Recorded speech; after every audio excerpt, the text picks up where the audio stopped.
kulan beeleed lagu taageerayay ra'iisul wasaarihii shaqada laga joojiyay ee Maxamed Xuseen Rooble ayaa xalay lagu qabtay magaalada Muqdisho. waxaa kulanka ka soo qayb galay qaar ka mid ah midowga murashaxiinta mucaaradka, siyaasiyiin iyo dadweyne badan. mucaaradka waxa uga qayb galay kulanka madaxweynihii hore ee Soomaaliya Xasan Sheekh Maxamuud, Cabdiraxmaan Cabdishakuur Warsame iyo Cabdikariin Xuseen Guuleed.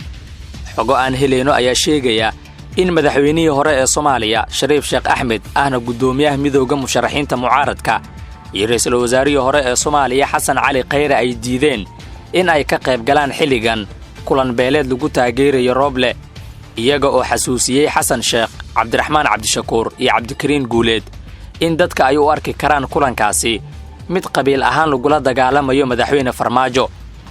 xog kale ayaa jirta oo sheegaysa in musharaxiinta dhexdooda ay iskhilaafsan yihiin kadib markii ay ku kala aragti duwanaadeen khilaafka madaxweyne Farmaajo iyo Rooble. sidoo kale mucaaradka ayaa u qaybsamay laba garab. garabka koowaad waa Shariif Sheekh Axmed iyo Xasan Cali Khayre oo doonaya in dalkan aan dagaal la gelin isla markaana la abaabulin ciidamo la dagaalama kuwa Farmaajo. kooxdan waa nabad raadis. garabka kale waxaa hogaaminaya Xasan Sheekh Maxamuud. dagaal ooga weyn oo garab ka heesta mucaaradka ugu weyn siyaasiyiinta waa Cabdiraxmaan Cabdishakuur Warsame, Cabdikariin Xuseen Guuleed iyo musharaxiin kale. kooxdan waa nabaddiid kaliya waxa uu cad in dagaal lagu qaado Villa Soomaaliya. mid ka mid ah haweenka ka qayb galay kulan beeleedka lagu taageerayay Rooble lana shaqaysa mucaaradka ayaa qirtay in khilaaf xoog leh uu ka dhex jiro musharaxiinta. waxaa hadda nasiib darro noo ah 16 musharax ee beesha meeshaan isugu timi ama dadku ku casimtay ay ugu badan yihiin aan 4 musharax ka haynaa.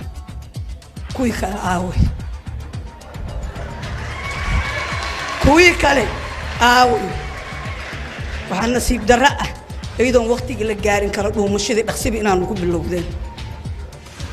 fiqi waa sheegay dhibka ma aha Farmaajo, dhibka waa idinka, dhibka waa reerkeenna, dhibka waa idinka.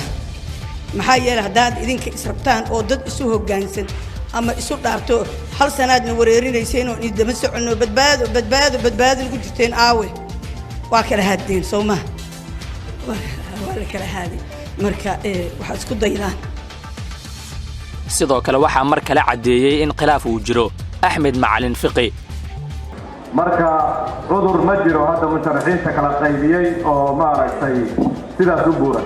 waa maasantii madaxweynihii hore ee Soomaaliya Xasan Sheekh Maxamuud oo hadal ka jeediyay goobta ayaa sheegay in uusan jirin khilaaf u dhaxeeya musharaxiinta dhexdooda, isaga oo beeniyay hadalkii ay munaasabada ka sheegeen dadkii ka soo qayb galay ee ahaa in mucaaradka ay iskhilaafeen oo midowgii murashaxiinta kala jaban iyo kan ay ma jiro. in badan oo kamida dalka dibadiisa jiraan, inta dalka gudihiisa joogta labadii oday oo noogu waaweynaana shaqay noogu maqan yihiin, waana idin soo wada salaamayeen. wax qaybsan oo kala tagsan ma jiraan.